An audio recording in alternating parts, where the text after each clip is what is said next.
बिस्मिल्लाहिर्रहमानिर्रहीम। बिस्मिल्लाहिर्रहमानिर्रहीम। अल्हम्दुलिल्लाहि वकफ़ा वसलामुन अला इबादिहिल्लज़ीना इस्तफ़ा, अम्मा बअद। अऊज़ु बिल्लाहि मिनश शैतानिर रजीम। बिस्मिल्लाहिर्रहमानिर्रहीम। इन्नल हसनात युज़हिबुनस सय्यिआत। सुब्हान रब्बिका रब्बिल इज़्ज़ति अम्मा यसिफ़ून वसलामुन अलल मुरसलीन वल्हम्दुलिल्लाहि रब्बिल आलमीन। अल्लाहुम्मा सल्लि अला सय्यिदिना मुहम्मद व अला आलि सय्यिदिना मुहम्मद व बारिक वसल्लिम। अल्लाहुम्मा सल्लि अला सय्यिदिना मुहम्मद व अला आलि सय्यिदिना मुहम्मद व बारिक वसल्लिम। अल्लाहुम्मा सल्लि अला सय्यिदिना मुहम्मद व अला आलि सय्यिदिना मुहम्मद व बारिक वसल्लिम। मकसद ज़िंदगी अल्लाह की बंदगी और मकसद हयात अल्लाह ताला की याद। न हम अपनी मर्ज़ी से इस दुनिया में आए और न अपनी मर्ज़ी से इस दुनिया से जाएंगे। अल्लाह पाक ने हुक्म फरमाया तो आ गए और अल्लाह ताला हुक्म फरमाएंगे तो चले जाएंगे। न आने में हमारी मर्ज़ी का कोई दखल, न जाने में हमारी मर्ज़ी का कोई दखल। अक्लमंदी का तकाज़ा ये है बीच की जो ज़िंदगी है वो भी हम अल्लाह की मर्ज़ी के मुताबिक गुजारें। प्यारे अल्लाह ने हमें बिन मांगे उस माँ की गोद से जन्म दिया जो बचपन से कलमा पढ़ती थी। सिर्फ़ मेरी और आपकी माँ ही नहीं बल्कि माँ की माँ और माँ की माँ भी कलमा पढ़ती थी। अल्लाह पाक ने हमें नस्ली अहले ईमान में, अहले इस्लाम में, घरानों में पैदा फरमाया। ये अल्लाह का कितना बड़ा करम और एहसान है। अल्लाह ताला ने मेरे और आपकी तरबियत के लिए बल्कि सुबह क़यामत तक आने वाले इंसानों की तरबियत के लिए अंबिया किराम को अल्लाह रब्बुल इज़्ज़त ने मबूस फरमाया। वो अंबिया किराम इंसानों को गाइडलाइन बताते थे, इस रास्ते पे चलो, इस तरह से चलो, इस तरह से ज़िंदगी गुजारो, इस रास्ते से चलने में कामयाबी है, ऐसी कामयाबी जिसमें कभी कोई नाकामी नहीं, और इस तरह से करने में खैर है और भलाई है, ऐसी भलाई कि इसके अलावा कोई भलाई नहीं। तो अंबिया किराम इंसानों को गाइडलाइन बतलाते थे, अल्लाह ताला के मंशे और मुराद को समझाते थे। इन अंबिया किराम में सबसे आखिर में ख़ातमुन नबिय्यीन मोहम्मद अरबी सल्लल्लाहु अलैहि वसल्लम दुनिया में तशरीफ़ लाए और अब कोई नबी आने वाला नहीं। सुबह क़यामत तक अब कोई नबी आने वाला नहीं है। अल्लाह के महबूब सल्लल्लाहु अलैहि वसल्लम ने सुबह क़यामत तक की सारी गाइडलाइन ओपन कर दी, रास्ते बतला दिए, रास्ते खोल के समझा दिए, ख़ुद चल के दिखाया, सहाबे किराम को उसका गवाह बनाया, सहाबे किराम को समझाया कि मेरे इस तरीक़े को तुम आगे किस तरह से पहुँचाओगे। उनके ज़िम्मे लगाया कि जो मैं दीन लाया हूँ, जो मैंने तुम तक पहुँचाया, तुम उस पर गवाह रहना, और अब तुम में का चाहिए कि जो हाजिर है मेरे सामने वो मेरे बाद आने वाले गायब को वो दीन पहुँचाए। लिहाजा ये सिलसिला अब सुबह क़यामत तक चलता रहेगा, अब कोई नबी आने वाला नहीं। तो अल्लाह के महबूब सल्लल्लाहु अलैहि वसल्लम ने सिर्फ़ थ्योरिकल हमें दीन नहीं समझाया, कामयाबी का रास्ता सिर्फ़ थ्योरिकल नहीं बताया बल्कि प्रैक्टिकल समझाया। कुरान पाक तिलावत करके भी दिखलाई और कुरान पाक पर अमल करके भी दिखाया।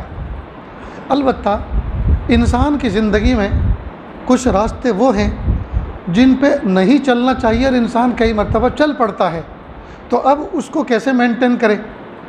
तो अल्लाह के महबूब सल्लल्लाहु अलैहि वसल्लम ने ज़िंदगी का हर पहलू हमें समझाया, हत्ता कि इस्तिंजा करने का तरीक़ा भी बतलाया, बीवी से मोहब्बत करने का तरीक़ा भी सिखलाया।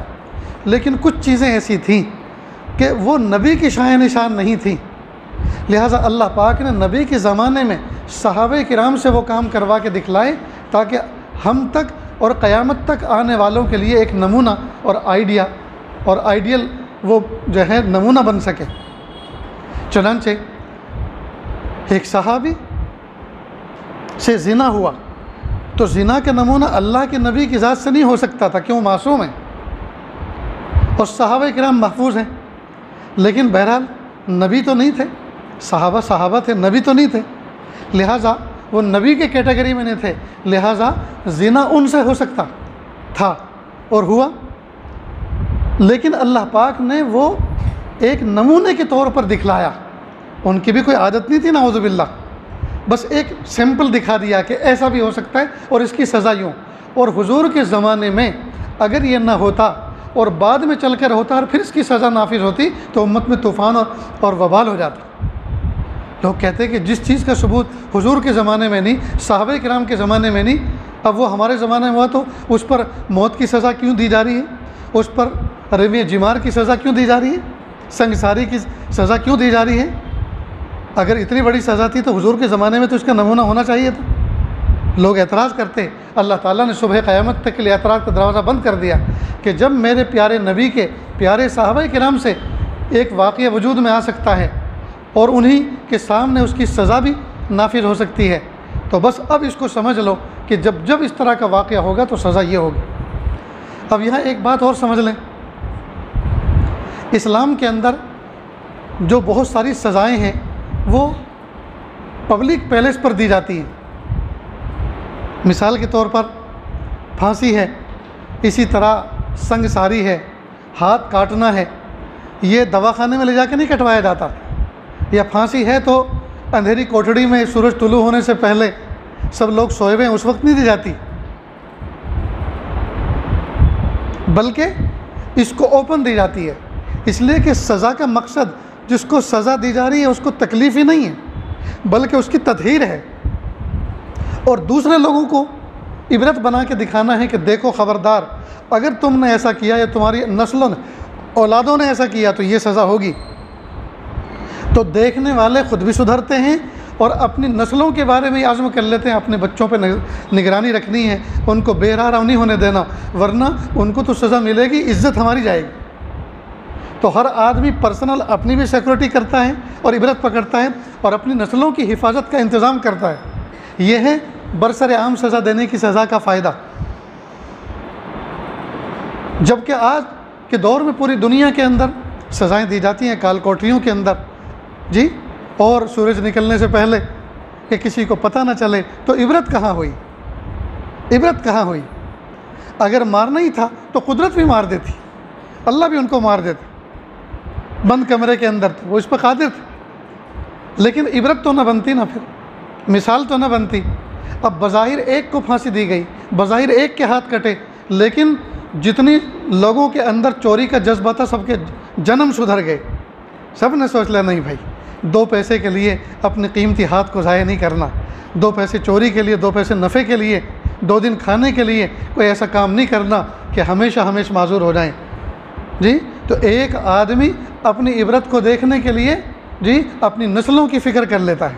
खैर, तो अल्लाह के महबूब सल्लल्लाहु अलैहि वसल्लम का नमूना ज़िंदगी हमारे लिए आइडियल था, सहाबा किराम का नमूना ज़िंदगी हमारे लिए आइडियल था जी। अब उनकी ज़िंदगियों में देखकर, उनको पढ़कर हम अपनी ज़िंदगी को तरतीब दे सकते हैं। अल्लाह के महबूब सल्लल्लाहु अलैहि वसल्लम ने एक मरतबा मुआज़ इब्न जबल रज़ी अल्लाह तआला अन्हु का हाथ पकड़ा और कहा, ए मुआज़, मुझे तुमसे मोहब्बत है। सारी दुनिया के सहाबा हुजूर से मोहब्बत की बात करते थे, लेकिन यहाँ मामला उल्टा है। अल्लाह के नबी सल्लल्लाहु अलैहि वसल्लम फरमा रहे हैं, ए मुआज़, मुझे तुमसे मोहब्बत है। हज़रत मुआज़ इब्न जबल रज़ी अल्लाह तआला ने जवाब दिया, प्यारे महबूब सल्लल्लाहु अलैहि वसल्लम, मुझे भी आपसे मोहब्बत है। फिर महबूब सल्लल्लाहु अलैहि वसल्लम ने फरमाया, इसी मोहब्बत की वजह से तुम्हें एक बात कहता हूँ कि जो अल्फाज मैं तुम्हें बताने जा रहा हूँ, किसी भी नमाज के बाद इसको छोड़ना मत, हमेशा इनको पढ़ना, यानी हर नमाज के बाद हमेशा इन अल्फाज को पढ़ना। मालूम हुआ प्यारे महबूब सल्लल्लाहु अलैहि वसल्लम अल्लाह के प्यारे, और अल्लाह के प्यारे नबी के प्यारे कौन? मुआज़ इब्न जबल।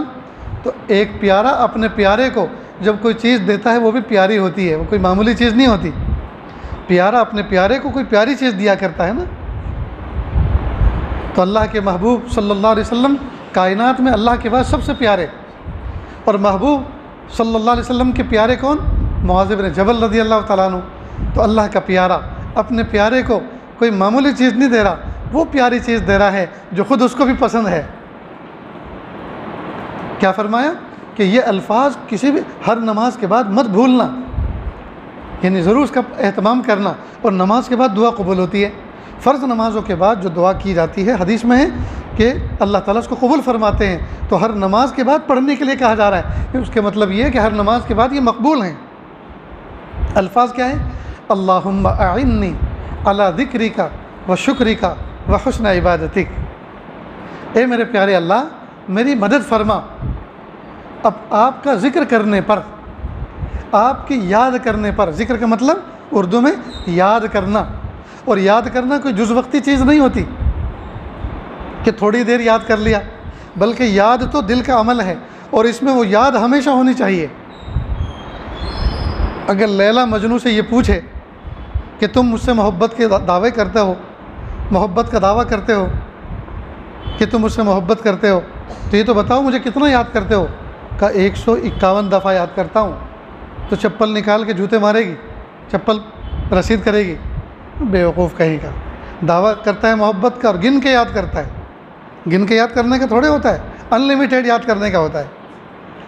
जी, मेरे उस्ताद मोहतरम हज़रत सैयद ज़ुल्फ़क़ार साहब रहमतुल्लाह अलैह फ़लाह दारीन के शेखुल हदीस थे, MP मध्य प्रदेश के रहने वाले थे, सादात में से थे।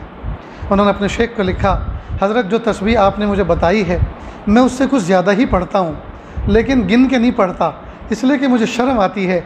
जिस अल्लाह ने मुझे बग़ैर गिने नेमत दे रखी है, मैं उसको गिन गिन के याद करूँ? उनके शेख ने जवाब दिया, आपका ये हाल मुबारक हो, आपको गिनने की ज़रूरत नहीं है, आप अनलिमिटेड पढ़ा करें। तो मालूम हुआ गिन के याद करना ये वफ़ादारी नहीं है, गिन के याद करना ये कमाल मोहब्बत नहीं है। बेहिसाब अदा करना, बेहिसाब अल्लाह को याद करना, ये है कमाल मोहब्बत। तो क्या फरमा रहे? अल्लाहुम्मा अइन्नी अला ज़िक्रिका, ए मेरे प्यारे रब, आपकी याद करने पर मेरी मदद फरमा। इसमें क्या क्या आ गया ज़रा सुने। याद आदमी को कब नहीं होती?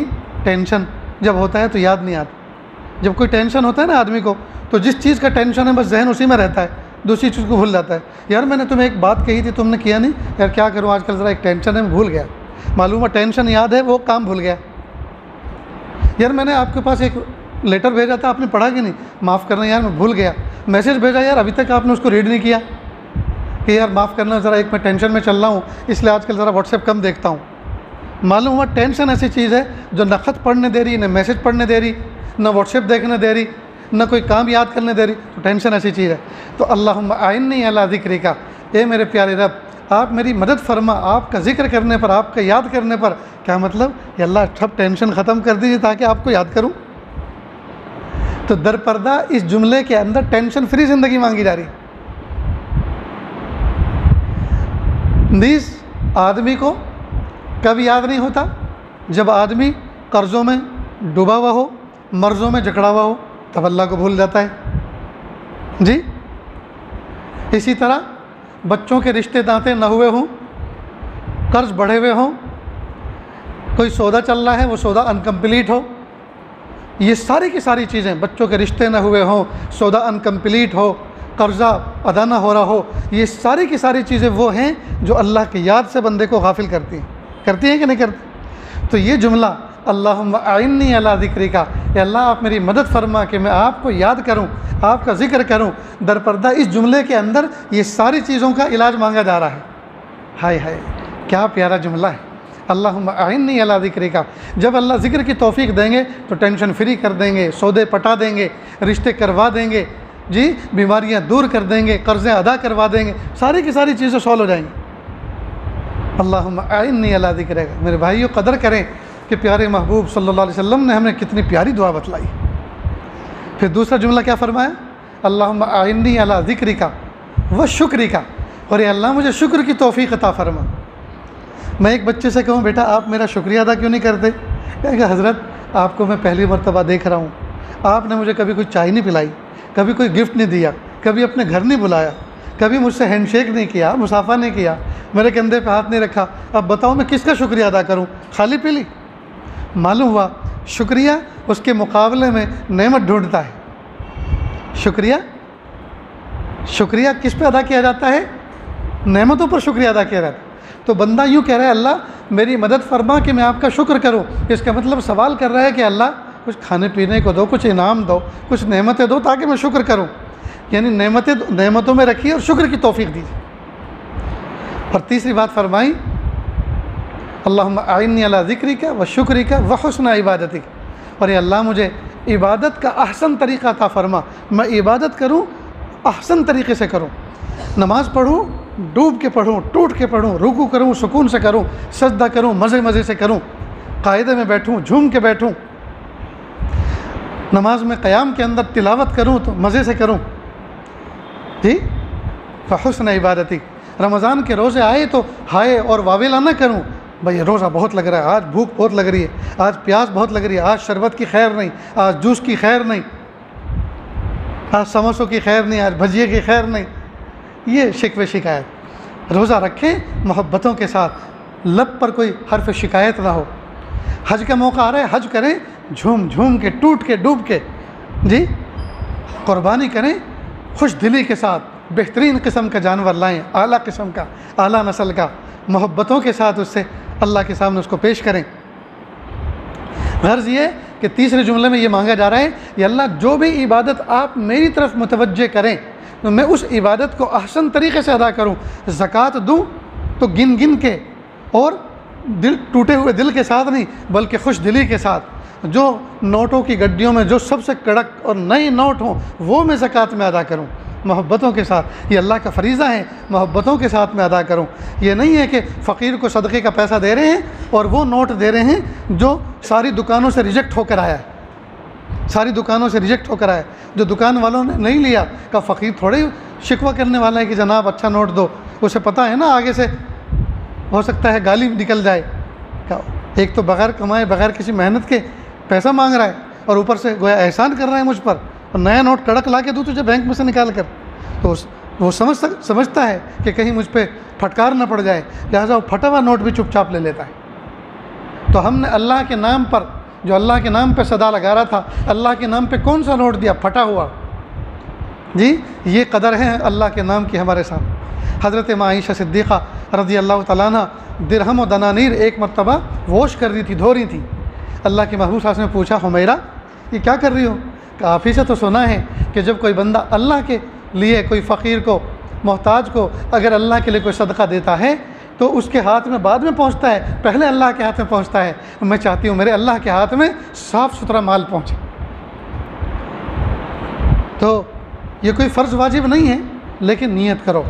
नए नोट की गड्डी अगर मौजूद हो, कड़क नोट, नए नोट, साफ़ सुथरे फ्रेश नोट मौजूद हो जी, तलाश करके ढूंढ के वही अल्लाह के राह में ख़र्च किया करें। ये बात अल्लाह को पसंद है, इससे मोहब्बतों का अंदाज़ा होता है। हमारे भाई दोस्त भाई अब्दुल्ला मियाँ सिमलक वाले बच्चियों के मदरसे के मोहतिम, अल्लाह ताला उनको बहुत अच्छा रखे, बड़े कमाल के आदमी हैं। मेरे नज़दीक वो दोस्त 24 कैरेट सोना है, उससे भी ज़्यादा कीमती। अल्लाह उनकी उम्र बरकत अता फरमाए। वो फरमा रहे हैं कि मेरे चचा हर साल महल्ले में गरीबों के कपड़े बनाया करते थे, तो सूरत शहर में लेकर आया करते, इसलिए कि कपड़े की खान तो यही है। अच्छा है कपड़ा बेचते हैं सूरत वाले, लफड़ा नहीं करते। कपड़ा बेचते हैं, लफड़ा नहीं बेचते। अब कहा रमज़ान का महीना, रोज़ा भी महसूस हो रहा था और चचा कह रहे भाई ये था नहीं, वो कलर ला, वो ला। तो मैंने चचा को कहा चचा ले लो ना, गरीबों को देना है ना। कहा बेटा देना तो गरीबों को है, लेकिन उनको देखना तो हम ही है ना, रोज़ाना पहन के तो हमारे सामने आएंगे वो, तो वो देना जो हमारी आंखों को अच्छा लगे। नहीं समझे आप? ठीक है देना गरीब को है, तो इसका मतलब ये है कि कुछ भी उठा के दे दो। और दूसरी बात ये हमारे महल्ले के गरीब हैं, जब वो पहनेंगे तो हमें ही देखना है ना, तो जो चीज़ हमें अच्छी लगती है वो देना है ना। अल्लाह अकबर कबीर। अल्लाह उनको गरीक़ रहमत फरमाए। हाफिज़ शफ़ी साहब मरहूम, ये उनका शौक़ था कि किसी को दो तो वो चीज़ दो जो ख़ुद को पसंद हो।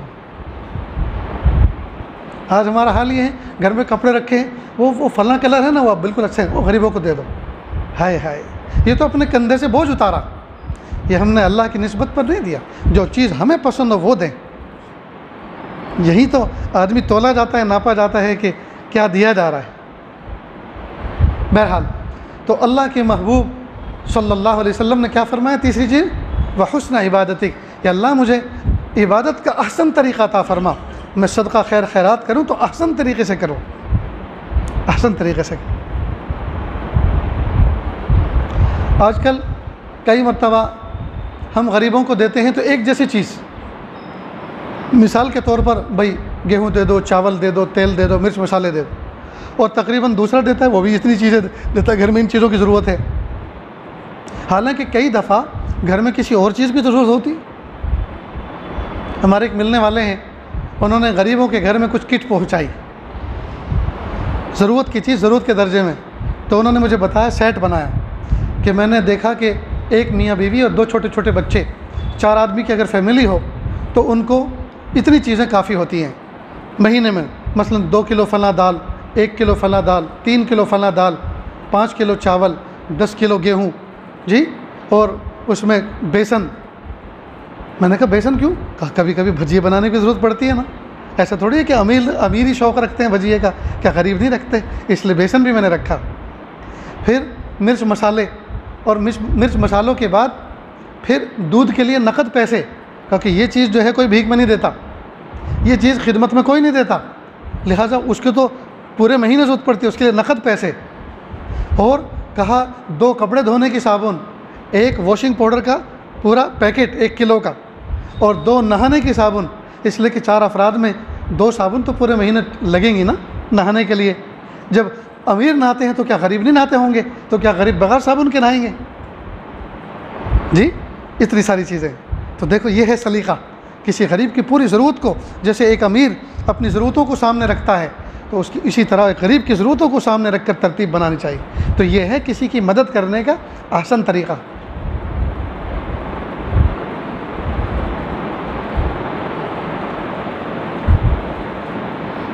बारकल्लाह।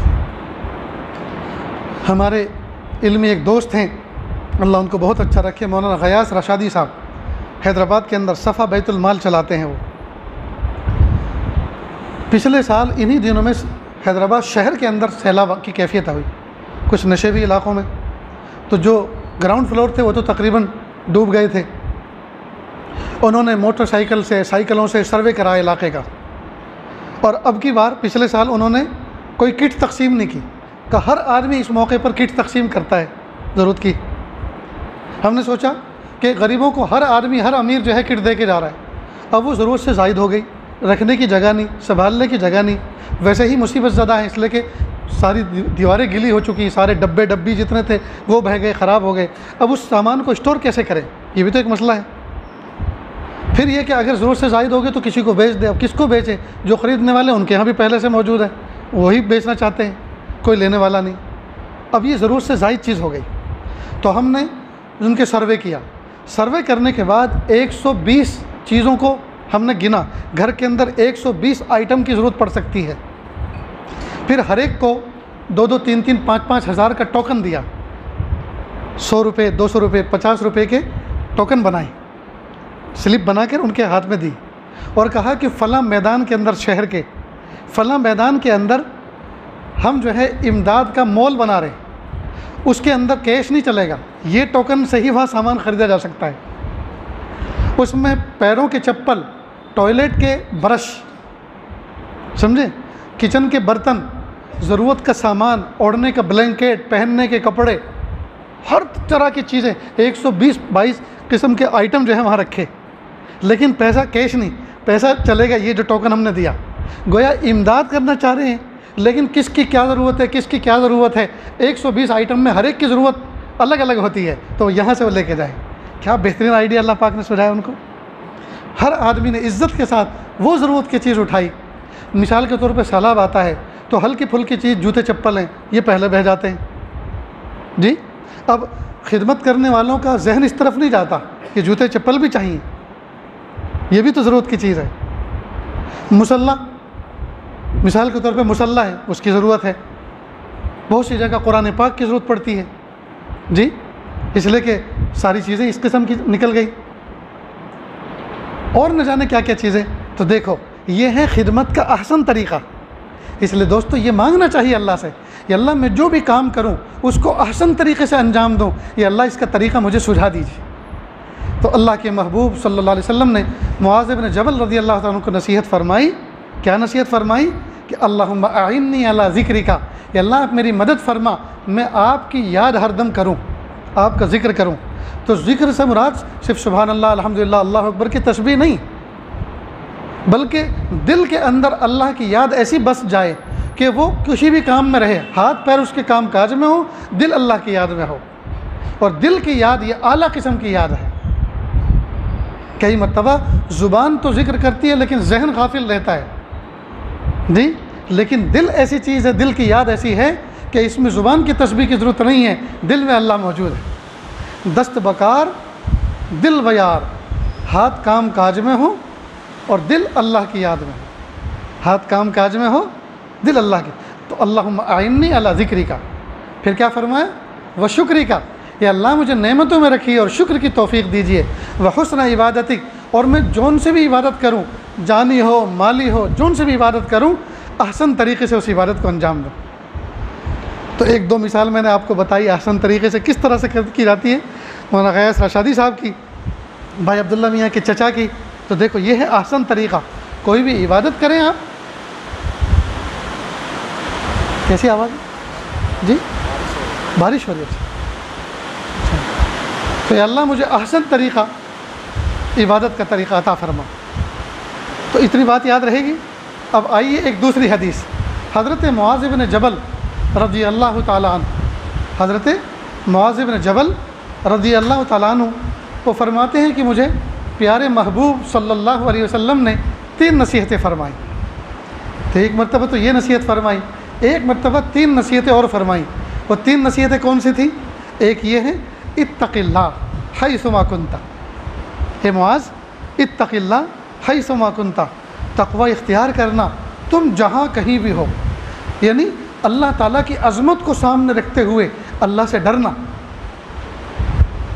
अल्लाह ताला की अज़मत को सामने रखते हुए, जैसे बच्चा अपने बाप की अज़मत को सामने रखते हुए गुनाह करने से और ऐसे काम करने से मेरे बाप की नज़र में मैं ज़लील ना हो जाऊं, बच्चा डरता है। तो बाप के अज़मत से डरता है, माँ की अज़मत से डरता है।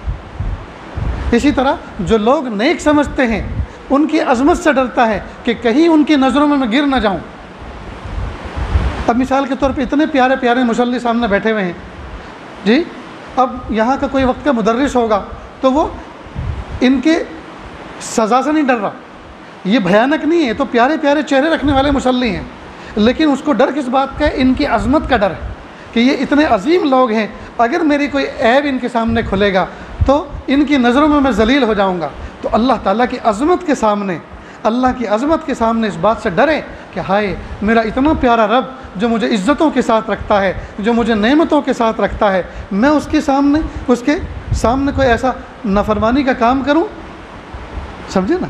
तो इत्तक़िल्लाह हैसुमा कुन्ता, अल्लाह से डरो जहाँ कहीं भी हो। क्या मतलब जहाँ कहीं भी हो? हम मस्जिद में गाली गलौच नहीं करते, डरते घरे मस्जिद है शर्म करो, तो क्या मतलब इसका? मस्जिद में तो गाली मत दो लेकिन बाहर निकल के खूब दो। हम मस्जिद में झूठ नहीं बोलते, या शर्म कर अल्लाह के घर में खड़ा है झूठ बोल रहा है, तो इसका मतलब मस्जिद में तो झूठ नहीं बोलना, तो क्या बाहर निकल के बोलें? झूठ जिस तरह मस्जिद में हराम है इसी तरह बाहर भी हराम है, जहाँ कहीं भी बोलें वहाँ हराम है। तो महबूब फरमा रहे हैं कुछ जगहें तो ऐसी हैं और कुछ वक्त तो ऐसा है कि उस वक्त पे तुम झूठ नहीं बोलते। मसलन कुरान पाक पढ़ रहे हो तो कुरान पाक सामने होते हुए, कुरान पाक की तिलावत करते हुए तुम झूठ नहीं बोलते, मस्जिद में रहते हुए तुम गाली नहीं देते।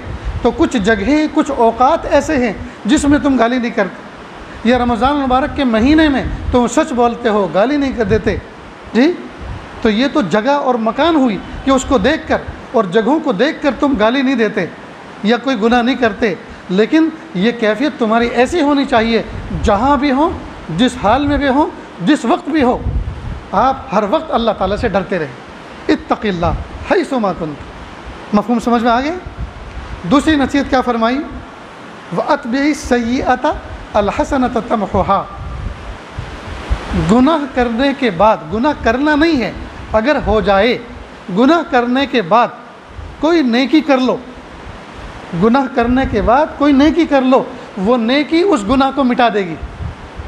जिस तरह से ब्लैक बोर्ड के ऊपर कोई चीज़ लिखते हैं तो एक रिमूवर होता है, डस्टर होता है मिटाने वाला, तो उसको उससे मिटा देते हैं। तो लिखते से वक्त डस्टर साथ रखो, अगर कोई गलती हो जाए तो डस्टर से मिटा सकते हैं। गलत लिखना नहीं है, गलत लिखना नहीं है, अगर गलत लिखा गया डस्टर से मिटा दो। गुनाह करना नहीं है, अगर गुनाह हो जाए तो उसको नेकी करके फ़ौरन मिटा दो, वो नेकी उस गुनाह का बदल बन जाएगी, रिमूव करने वाली बन जाएगी। जैसे कपड़े मैले किया नहीं करते, आप लोग कपड़े मैले करते हैं? सच्ची बताना, जानबूझ के करते हैं? जानबूझ के तो नहीं करते, लेकिन होते हैं कि नहीं, हो जाते हैं कि नहीं, हो जाते हैं। कुर्सी झाड़ के नहीं बैठे तो पीछे से ख़राब हो गए जी, कहीं से गुज़र रहे थे और पानी के छपाके पड़े तो गंदे हो गए, या किसी जगह कारखाने में गए, वहाँ विल मशीन चल रही थी और वहाँ दामन उड़ के किसी विल से लग गया और उस पर ग्रीस लग गया। तो आदमी जानबूझ के करता नहीं है, लेकिन हो जाते हैं। जब ख़राब हो जाते हैं, सच बताओ फिर क्या करते हैं? फेंक देते हैं? फेंका नहीं करते, धो लिया करते हैं। इसी तरह से बंदा गुनाह करता नहीं है, हो जाता है। जब हो जाता है तो उसको रिमूव करने के लिए, मिटाने के लिए अल्लाह पाक ने तौबा रखी, इस्तिग़फ़ार रखा है। और एक तरीक़ा अल्लाह के महबूब सल्लल्लाहु अलैहि वसल्लम फरमा रहे हैं, सगीरा गुनाहों को मिटाने का एक तरीक़ा ये है, जब कभी गुनाह हो जाए फ़ौरन कोई नेकी कर लो। क्या नेकी करो? सुबहान अल्लाह पढ़ लो, अल्हम्दुलिल्लाह पढ़ लो, ला इलाहा इल्लल्लाह मुहम्मदुर रसूलुल्लाह सल्लल्लाहु अलैहि वसल्लम पढ़ लो, अस्तग़फ़िरुल्लाह व अतूबु इलैह पढ़ लो, दुरूद शरीफ पढ़ लो, या 2 रकात सलातुत तौबा पढ़ लो, या कोई 2 रुपये सदका निकाल दो। ये सारी वो नेकियाँ, कोई भी एक नेकी कर लो, ये वो नेकियां हैं जिसकी बरकत से अल्लाह ताला उस सगीरा गुनाह को माफ़ कर देता। व अत्बिइस सय्यअत अल हसनत तमहुहा, गुनाह के बाद नेकी कर लो जी, नेकी उस गुनाह को मिटा देती है। कब तक करें और कितनी बार करें? कपड़े धोते धोते आज तक थके?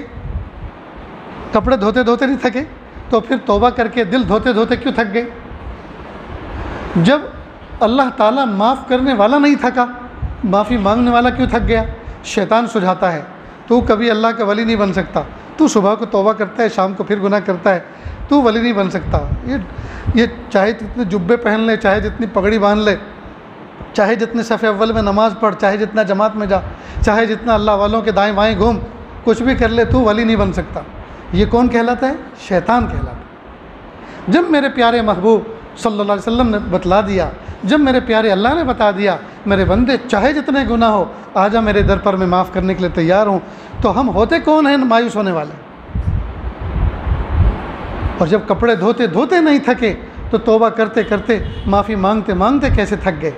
तो ये सबक याद रहेगा। तीसरी नसीहत क्या फरमाई? वखालिक़िन नास बिखुल्क़िन हसनिन, लोगों के साथ, लोगों का लोगो, वो लोगो वो नहीं जो कंपनी का लोगो होता है, लोगों से मुराद इंसान। ये नहीं कहा वखालिक़िन नास, नास की जगह ये नहीं कहा खालिक़ुल मोमिन, खालिक़ुल मुस्लिम, मुसलमान के साथ, मोमिन के साथ अच्छे अखलाक करो। नास कहा है, चाहे बीजेपी का हो, चाहे कांग्रेस का हो, चाहे यहूदी हो, चाहे नसरानी हो, चाहे मजूसी हो, चाहे कोई भी हो, बातिल फ़िरक़े का हो, वखालिक़िन नास बिखुल्क़िन हसनिन, आप लोगों के साथ हुस्न अखलाक के साथ पेश आएँ। आपका हुस्न अखलाक उसको दीन पर आने पे मजबूर कर देगा। न जाने कितने लोग हैं, पूछो उनसे, हमारे ऊपर ये इल्ज़ाम है कि मुसलमानों ने माबदों को और मंदिरों को गिराकर मस्जिदें नहीं बनाया, मुसलमानों पे इल्ज़ाम है।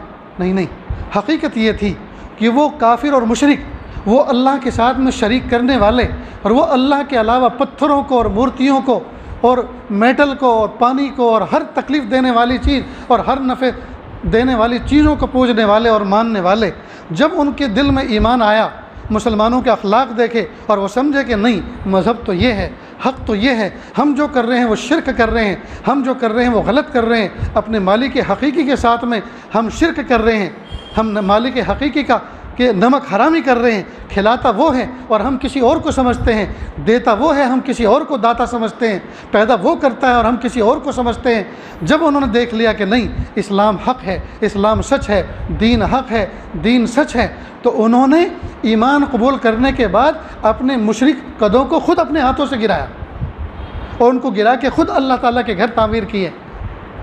किसी ने नहीं गिराया, ख़ुद अपने हाथों से गिराया।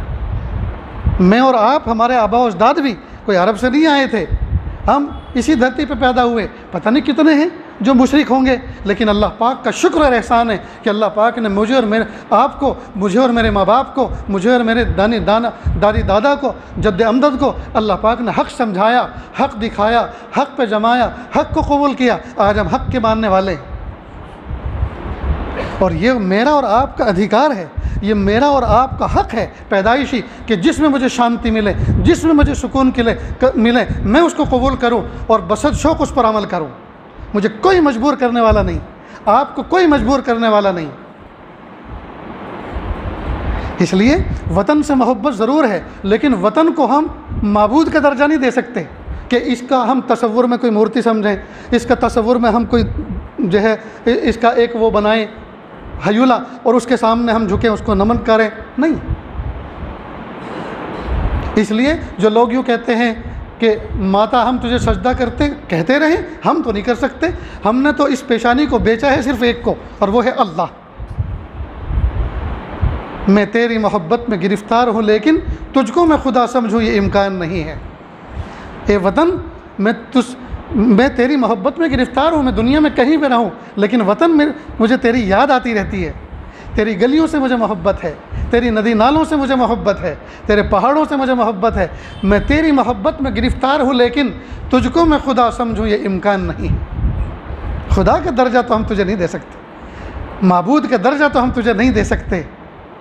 हम तेरे ऊपर पेशानी झुकाते हैं लेकिन तुझको तेरे ऊपर झुकाने को तो ये मत समझना मुझे सजदा किया जा रहा है। सजदा तो उस मालिक हक़ी को किया जाता है जो निराधार है, जिसका न साया है जी, न उसकी कोई जिहत है।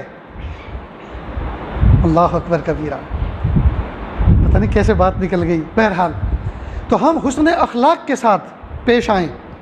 हमारे अखलाक को कोई भी देखे तो वो समझ जाए, अपना उसका दिल, उसका ज़मीर उसको कहे इट इज़ रियल, ये है हकीकत।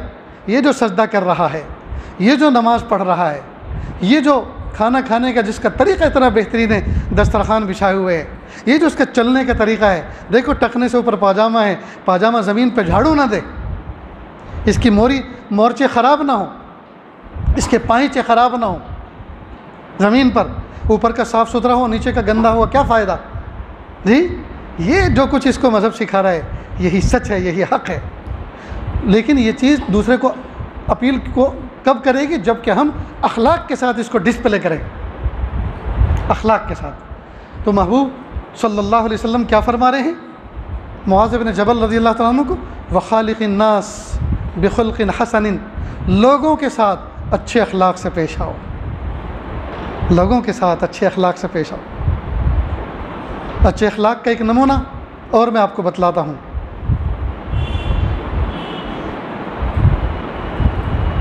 मैं अपने वतन में, मेरठ मेरा वतन है असल, बचपन में जब फलाह इदारे में पढ़ता था और वतन जाता था, वहाँ यूपी में आज भी साइकिल रिक्शे चलते हैं देहातों में। एक आदमी साइकिल रिक्शा चलाता है, 3 पहिए का होता है, 2 सीट आदमी पीछे बैठता है। कई मतलब वो गरीब बेचारा खून पसीने की गाड़ी कमाता है, और कई मतलब पैसेंजर बैठे हुए होते हैं, चढ़ाई होती है तो पैडल से नहीं चला सकता, तो वो उतर जाता है और फिर धक्का लगाता है। जो रहम दिल होते हैं वो कई मतलब उतर जाते, नहीं भाई चढ़ाई चढ़ो, उसके बाद जब उतराई आएगी तब फिर हम बैठ जाएंगे। तो मैं उससे बस अड्डे से अपने घर तक का तय करता, भाई कितने पैसे लोगे, ये 10 रुपये लेंगे। नहीं यार कुछ ज़्यादा है, कुछ कम करो ना। अच्छा आप 8 दे देना, ठीक है, बैठ गए, मामला तय कर लिया। अब जब मैं उतरता अपनी मंजिल पर तो वो 8 रुपये पहले से जेब में रखता हूँ कि देखो भाई 8 रुपये तय हुए थे ना, कि जी हाँ। आप खुश, बिल्कुल खुश, दे दिए और उसने जेब में रख लिया। दूसरी जेब से 10 रुपये निकालता, देखो ये मेरी तरफ से आपको हदिया है, आप कबूल फरमाएँ। कि जी नहीं मेरी मेहनत का, नहीं आपकी मेहनत का वो, लेकिन मैं मोमिन हूँ ना, मुसलमान हूँ, मेरा मज़हब मेरा दीन मुझे ये सिखाता है कि लोगों के साथ हुस्न सलूक से पेश आओ। आप इतना मेहनत करते, पसीना बहाते, आपने हलाल कमाई, अब मेरा दिल चाहता है, मेरे मालिक ने मुझे सहूलत दी है, मैं आपको 10 रुपये हदिया करूँ, आप कबूल कर लो।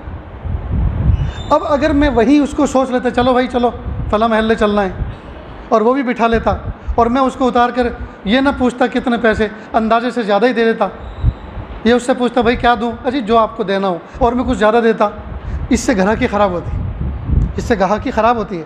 जब वो मेरे जैसे आदमी को देखता, सोचता ऐसे लोगों को तो ऐसे ही बिठा लो, ये तो ज़्यादा ही देते हैं। और कोई दूसरा न देता तो, या आप 10 रुपये देते हैं और वो कहते जी आप 10 रुपये दे रहे हैं, ये तो 15 का काम था, कि जी 15 तो हो सकते हैं, क्या लूट मच रही है? फ्री के आते हैं पैसे, 10 लो पकड़ो जाओ अपने घर। तो लड़ाई, दिल छोटे होते कि नहीं होते? नहीं, पहले तय करो, पहले तय करो, और जब मामला तय हो जाए उसके बाद आगे करो। हुस्न अखलाक से पेश आओ। एक आदमी आपके घर आया, भाईजान इब्राहिम भाई, यूसुफ भाई 500 रुपये दो ना, मेरी बच्ची को देखने के लिए आज आ रहे हैं कुछ लोग। एक औरत अपने शोहर के साथ या अपनी बहन के साथ, वो मेरी बच्ची को देखने आ रहे हैं, रिश्ता आया है, 500 रुपये तो घर में कुछ भी नहीं है, महीने की पहली तारीख को, दूसरी तारीख को मैं लौटा दूँगा। अब जिस आदमी के पास 500 रुपये न हो और इतने अहम मेहमान आ रहे हो कि उसकी बच्ची का भविष्य और मुस्तकबिल आज तय होने वाला है, तो आप सोचो तो सही उसके फ्रिज में क्या कुछ होगा, उसके किचन के प्लेटफार्म पे क्या कुछ होगा, अंदाज़ा तो लग सकता है ना। तो आप उसको 500 रुपये दें, उसका दिल खुश होगा। लेकिन कैसे दें? आप 500 रुपये लाएँ कि देखो ये तो 500 रुपये वो हैं जो आपने मुझसे कर्ज़ मांगे, और आपने कहा कि मेरी तनख्वाह पहली तारीख को मिलती है, मैं दूसरी तारीख को आपको पहुंचा दूंगा। पक्की बात का? बिल्कुल सही। आपने दिया, उसने कबूल किया, आपका शुक्र का ठहरो। फिर दूसरी जेब में से 300 रुपये निकालो मसलन, कि देखो ये 300 रुपये मेरी तरफ से आपको हदिया है, इसको लौटाना नहीं है, उनको लौटाना है। उसके आंखों से आंसू निकल आएंगे, रास्ते भर दिल से दुआ करेगा, प्यारे अल्लाह ऐसा पड़ोसी, ऐसा आलिम, ऐसा भाई सबको दीजिए। अब वो जो 500 रुपये वादा था ना, उसको भी गोया आपने महफूज कर लिया। अब अगर उसके दिल में कुछ और भी हो, ये सुस्ती हो कि मैं दूंगा जब दूंगा, लेकिन अब तो वो यकीनन देगा। क्यों? इसलिए कि अब वो आपके हुस्न अखलाक के एहसान में भी दब गया। तो दोस्तों, अल्लाह से ये हमें मांगना चाहिए कि हुस्न अखलाक की दौलत क्या है, और हुस्न अखलाक किसे कहते हैं, और काम किस तरह से किया जाता है, काम किस तरह से किया जाता है। अल्लाह अकबर कर। ये है तरीक़ा किसी के दिल जीतने का। तो अल्लाह के महबूब सल्लल्लाहु अलैहि वसल्लम क्या फरमा रहे हैं मुआज़ इब्न जबल रज़ियल्लाहु अन्हु को, कि आप लोगों के साथ हुस्न सलूक का बर्ताव करो, हुस्न अखलाक से पेश आओ। अल्लाह ताला से ये चीज़ हम अपनी दुआओं में मांगें कि अल्लाह हुस्न अखलाक किसे कहते हैं और हुस्न अखलाक पे कैसे अमल किया जाता है, ये अल्लाह आप हमें सिखाइए। तो आज के सबक याद रहेगा। अल्लाह ताला अमल की तौफ़ीक़ अता फ़रमाए। व आखिर दावाना अनिल हम्दुलिल्लाहि रब्बिल आलमीन। दुआ कर लीजिए। जज़ाकल्लाह।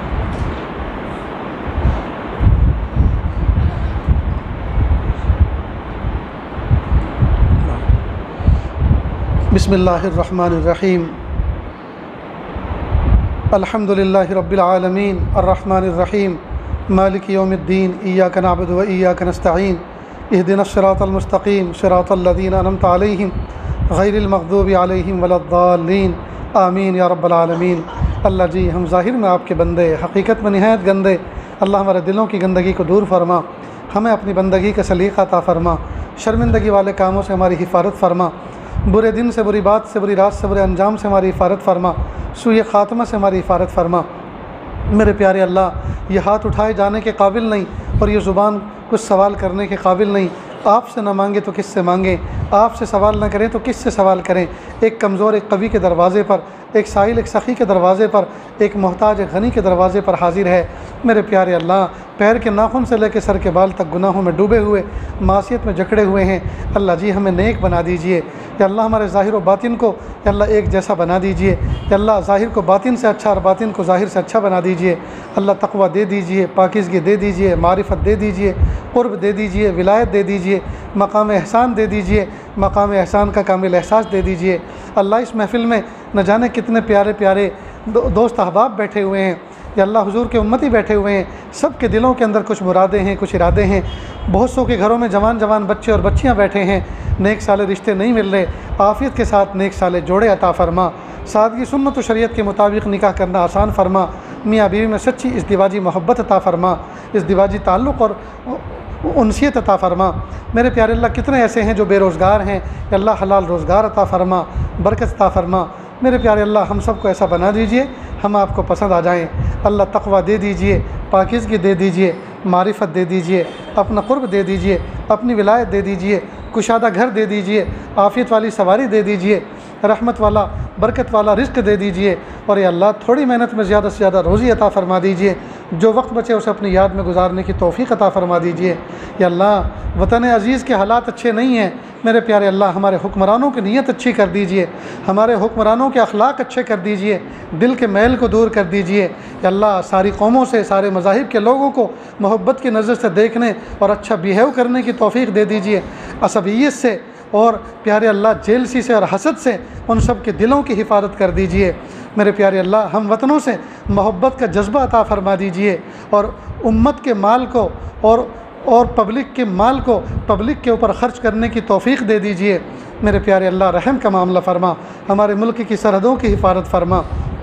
या अल्लाह हुक्मरानों को सही समझ बूझ अता फ़रमा, सही वक्त पर सही फ़ैसला करने की तौफ़ीक़ अता फ़रमा।